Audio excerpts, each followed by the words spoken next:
You know, when you're a kid building a sandcastle, let's say you're real good at it. You're real architect about all the structural stuff and handle it right. Well, it's still a castle made of sand at the beach where there are waves. It doesn't matter how correct everything was, it will meet its end. Let's talk about some video games that have lived this same cycle. Hi folks, it's Falcon, and today on gameranx, 10 games that did the right thing and still failed. Before we get going, we actually did do a list similar to this a while ago. I would actually recommend going back to it. We talked about some pretty good games. Sunset Overdrive, Evil Within 2, Mario and Rabbids, Sparks of Hope, Prey. Oh, my delicious Prey. How sad it is that you were not a dish enjoyed by the nation. Hell, we even talked about Conker's Bad Fur Day a bit in that one. So if we don't mention one in this one, go back to that one, check it out. But I think that these are all very well earned and should maybe all receive a little bit of a second look if you haven't done so already. Let's start off with number 10. It's Immortals of Aveum. This EA-published FPS from developer Ascendant Studios had a lot of ambition behind it. They brought in BioWare's Michael Kirkblade to work on the script. They put $80 million or so into developing an Unreal Engine 5-powered high-fidelity game, and nobody played it. EA apparently spent an additional $45 million on marketing, which that money was spent in a piss-poor way, because I don't think anybody really even knows what this game is. Certainly wasn't actively hated or anything. It got relatively decent reviews. It's just that nobody knew or cared what it was. The scant few that actually did manage to play the game walked away relatively impressed. It has a unique fantasy world, some creative first-person combat that revolves around casting magic spells,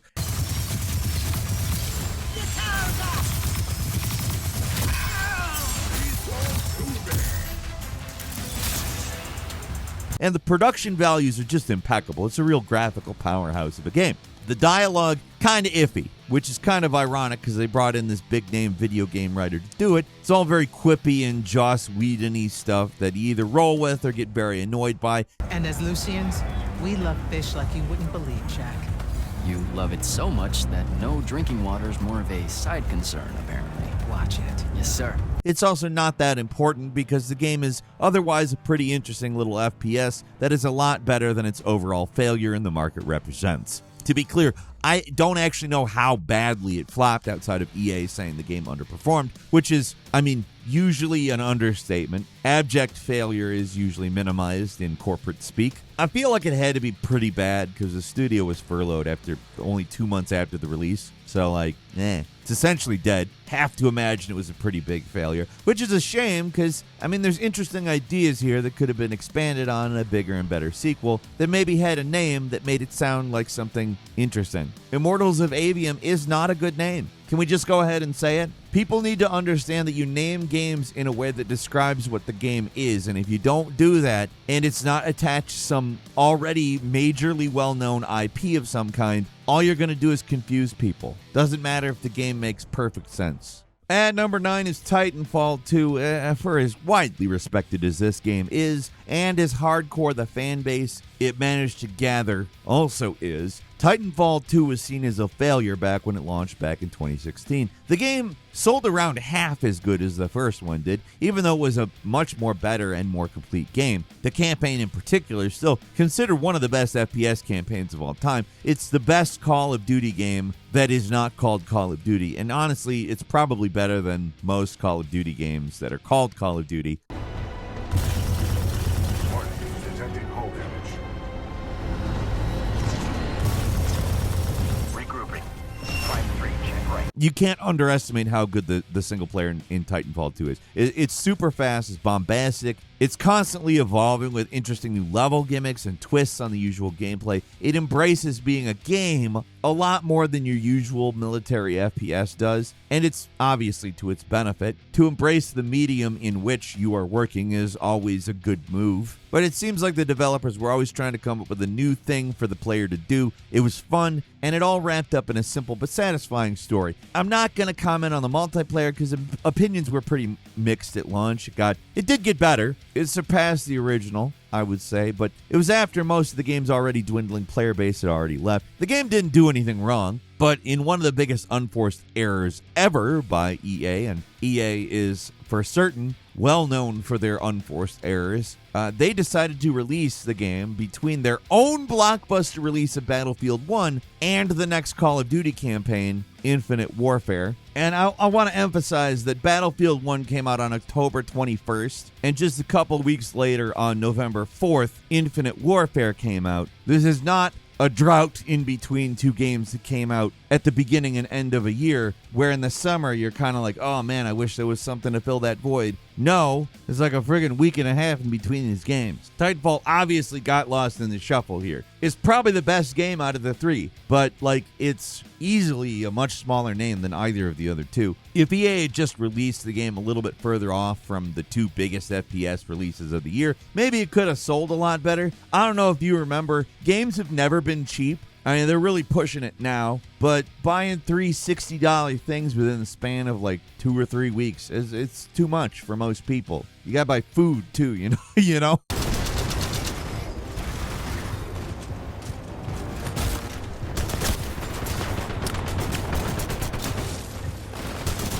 And number 8 is Singularity. Moving over to the esteemed competition at Activision. Raven Software's final game, Singularity, was a real interesting Bioshock-like FPS that unfortunately failed to move the needle. It ended up being the final game independently made by them, which is a real shame because they were legends, and it was a quality product. It had some real fun time manipulation gimmicks. You had this special glove to accelerate or reverse time on objects.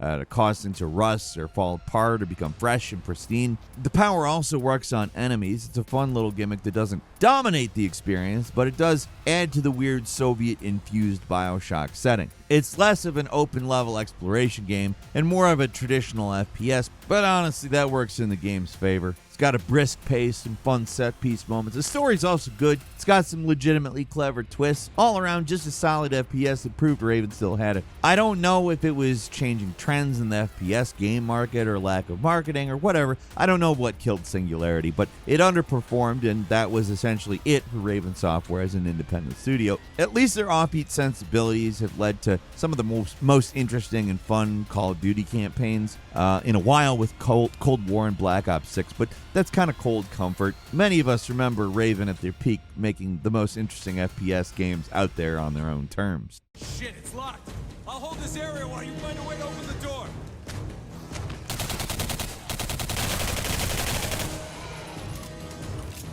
And number 7 is Guardians of the Galaxy from 2021. You can't really blame anyone for writing off Square Enix's Guardians of the Galaxy game. The pre-release trailers were pretty dire. The gameplay they showed off beforehand wasn't a lot better. It was hard to tell the game was even supposed to be something. Like, Square made the Avengers game, and, Marvel fatigue was already settled in with people. And to be frank, it didn't look any different than the Avengers game. It looked like a Guardians of the Galaxy version of it. It wasn't, but people were primed to hate this thing, and, unexpectedly, it turned out to be pretty damn good. Rather than being a pale imitator of the movies, it actually managed to stand on its own, telling an original story that it does take a little while to get going, but the writing is surprisingly good. The visuals are often very creative, and the gameplay was fun and offbeat, if a little one note. Giant robots can take a lot of pain. Things built up. We've been too long since I blew something up. At him, big guy. How many times have I saved your... But it ended up being far better than anyone could have expected. All the negative hype did leave to the game kind of underperforming.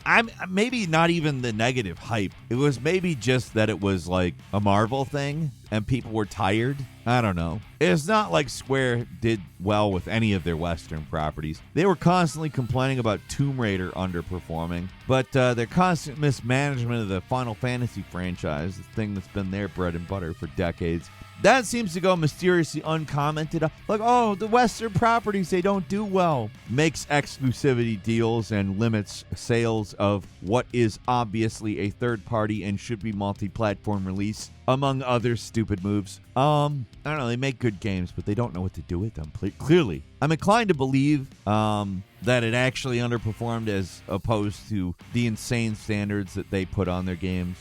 They brought that price down only 3 months after reporting the game underperformed. They sold off the game's developer, Eidos Montreal, as well as all their other Western studios. They sold them off to Embracer, who's gone on to do exactly jack all with this talented team. It's unfortunate that this game is what led to all this, because you can easily make the case that Guardians is, or at least was, their best game yet. Already here, Mantis! Oh, say hi for me. Celestial Madonna sends her greetings. At number 6 is Midnight Suns. This is an interesting one, because a new game from XCOM developer Firaxis that wasn't XCOM 3. I mean, that was always not going to fly with a portion of their audience. But even then, a lot of the decisions behind Midnight Suns seem like they were made for the game to fail. Now, a turn-based strategy game based on Marvel properties that's card-based. Alright, so turn-based strategy going to scare away casual audience. Card-focused gameplay is going to scare away diehards. Marvel is going to scare away everybody, although it was primarily marketed with Wolverine, who it seems impossible for people to become fatigued by him, thankfully. But anyway, you throw in some Persona-style mechanics around friendship, and you got a game that's really, really hyper-specific in its audience, a real tiny niche, like 10 people. They're going to love it, though, because Midnight Suns is unsurprisingly excellent. Firaxis is a fantastic developer. They know what they're doing. The thing is, the actual market for this thing is very small. If games like this, Avengers and Guardians, prove anything, it's that the Marvel license is actually more of a hindrance than a help. For super casual card games like Marvel Snap or multiplayer-focused things like Marvel Rivals, I guess it works. It's low effort, and people don't really have to learn anything to play it. But for games aimed at a hardcore audience, it certainly does not help with sales. If anything, it turns audiences away, which is a shame, because Midnight Suns is a really well-made game. Some of the writing is painful, but I mean, have video games always been known as the medium that never screws up right? No, it hasn't. To be frank, the gameplay is extremely fun and addictive, and if you're willing to engage with the deck building mechanics, it's really amazing. It's just such a fun game. If any of this sounds good to you, try it. I'm sure you'll like it. And number 5 is Kingdoms of Amalur Reckoning. You might assume that all the talk about Kingdoms of Amalur being a huge disaster is because the game is bad, and, well, that's not true at all. Everything bad about the game was the stuff going on behind the scenes with the massive state loan that the studio couldn't pay off, and the lawsuit, the whole Kurt Schilling situation. The main developers behind this thing, big, huge games, were professionals that had previously worked on the excellent Rise of Nations. Their part of the development process went relatively smoothly, and the game was at the time pretty well received by critics, and for good reason. It's a solid action RPG. It ended up being kind of a midpoint between the sandbox openness of an Elder Scrolls game and the more action-focused and simplified elements of a game like Fable, which gave the game a pretty unique identity. It works. It's a little grindy, little repetitive, but the world is huge, character building's fun, combat was and is better than most action RPGs. It even managed to sell decently well for what it was. It's just that it had to sell around 3 million copies to pay back a massive loan given to the studio by Rhode Island, and the game only managed to sell about 1.3 million. Now, for a game like this, that's not bad, considering how much money was pumped into making it, though it's a pretty noteworthy failure, and that's mostly how the game is known today. Kingdoms of Amalur is known by more people for its dramatic development and eventual unraveling than the game itself, which is a shame because it's a good game.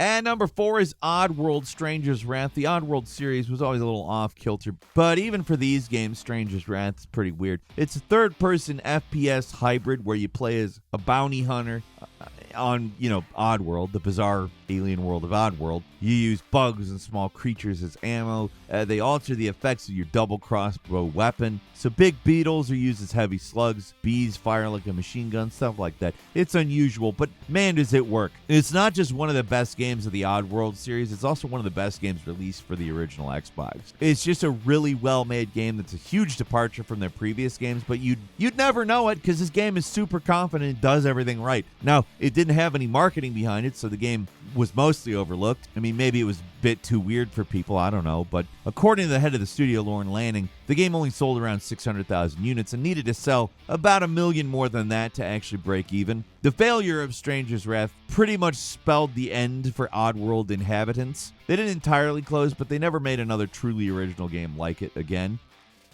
At number 3 is DJ Hero. There are really only two things you need to understand why DJ Hero flopped horribly. One, it was Activision's Guitar Hero follow-up, and two, it came out in 2009. The plastic instrument controller craze was well and truly over by then. Guitar Hero had run its course. The Wii was mostly winding down at that point. We were well in the hangover period for plastic junk, and people were just not buying it. Which is a shame, because if you ever actually got the chance to play DJ Hero, it is an interesting and innovative rhythm game. It is fun. It is tactile to play. The music is excellent. I mean, it's great. There's just too many problems, though, that scared people away, and they're honestly unrelated to the overall quality of the game itself. For one, it was $200. You got the game, you got the controller. And we're not talking $200 in today money, we're talking $200 in 2009 money, which is, and boy, this is gonna hurt you. That's $298 now. So if you can imagine paying $300 for a game today, that's what it was like then. I can't believe people try to argue with me that inflation is not the problem with game prices. Like, do you realize how much inflation has happened, guys? Anyway, another big problem, it didn't really have a lot of recognizable music. It did use some big songs, but they were remixed together, like, I don't know, a bit much. It's not necessarily a terrible thing, but it did make it hard to recognize a lot of them, and that's kind of the problem. Also, lack of multiplayer features. This DJ game wasn't a party game somehow. Like, wrap your head around that one. By the nature of the gameplay, it makes sense, but as something I expect people to actually play, it doesn't work. The game was really good, but the entire premise itself was fatally flawed. Moving on to number 2, it's Prince of Persia, The Lost Crown. This one really hurts because The Lost Crown is excellent game. Like, it's really a fantastic Metroidvania with some just top-notch combat. It's got great platforming. The atmosphere is second to none in that year. It frankly could have been the new beginning of an entire Prince of Persia Metroidvania series, but disappointing sales led to the sequel getting canned and the development team getting split apart. I mean, at least they didn't all lose their jobs. They were just sent to different Ubisoft-owned studios, but that group of devs was done working together. I don't know the numbers Ubisoft expected, but even with the game clearly being made at a lower budget than other games, it apparently wasn't enough. Maybe it was due to lack of marketing or confusion about what the game was, or, I mean, to some extent, it's got to have been Ubisoft fatigue in general. But the game was mostly overlooked, even though it is seriously good. And that's something that sucks about basically any kind of creative work. Sometimes circumstances completely outside your control change the narrative around your game. In the Lost Crown's case, it was all the negativity about Ubisoft in early 2024. I know that sounds like, oh man, we're talking about such a different time back then, like it's gone now. No, it hasn't, but 2024 early on had the Skull and Bones fiasco, the disappointing sales of the Avatar game, and the game itself was good, and the eventually underperforming Star Wars game, which has the bones of a good game, but I mean, there is so much to gripe about in that game. Anyway, Ubisoft as a business gets a lot of deserved flack, but The Lost Crown was a rare highlight. It was so good. The game being a side-scroller based on a series that hasn't had a new entry in over a decade, it probably did hurt its sales chances a bit as well. Like, imagine if Prince of Persia had been kept alive as a at least somewhat healthy franchise, even if it hadn't done incredible through the years, if it had just been profitable and people thought about it on a regular basis, not when, you know, some nostalgic game commentators bring it up, you know how that happens sometimes. The game had a lot working against it, but it's very, very good at the end of the day, and I highly recommend you check this one out.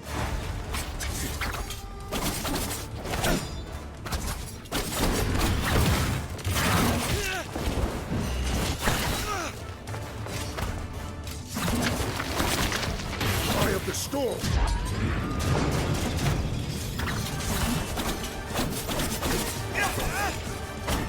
My turn.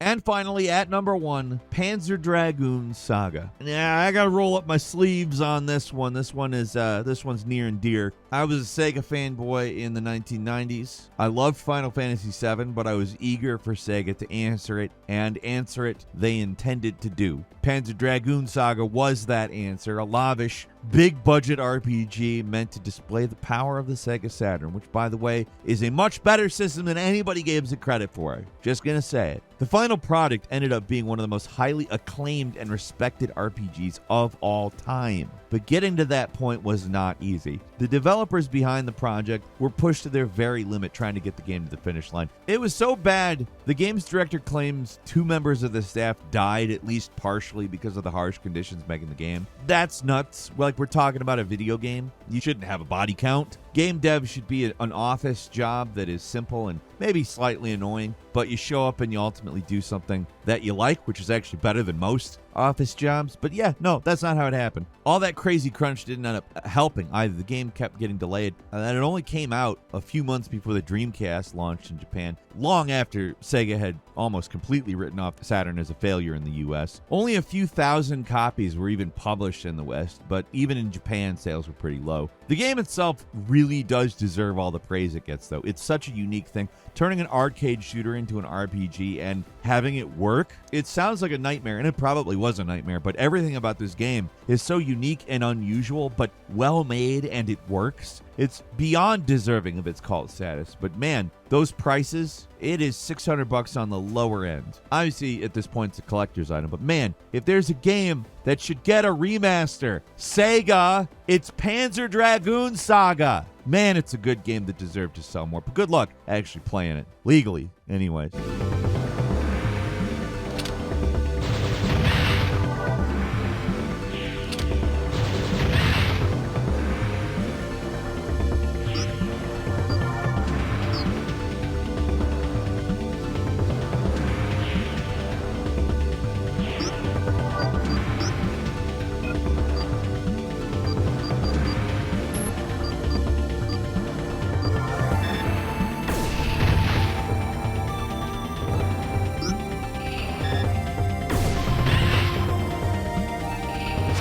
That's all for today. Leave us a comment. Let us know what you think. If you like this video, click like. If you're not subscribed, now's a great time to do so. We upload brand new videos every day of the week. Best way to see them first is, of course, a subscription, so click subscribe. Don't forget to enable notifications, and as always, we thank you very much for watching this video. I'm Falcon. You can follow me on Twitter and book me on Cameo at Falcon the Hero. We'll see you next time right here on Game Ranks.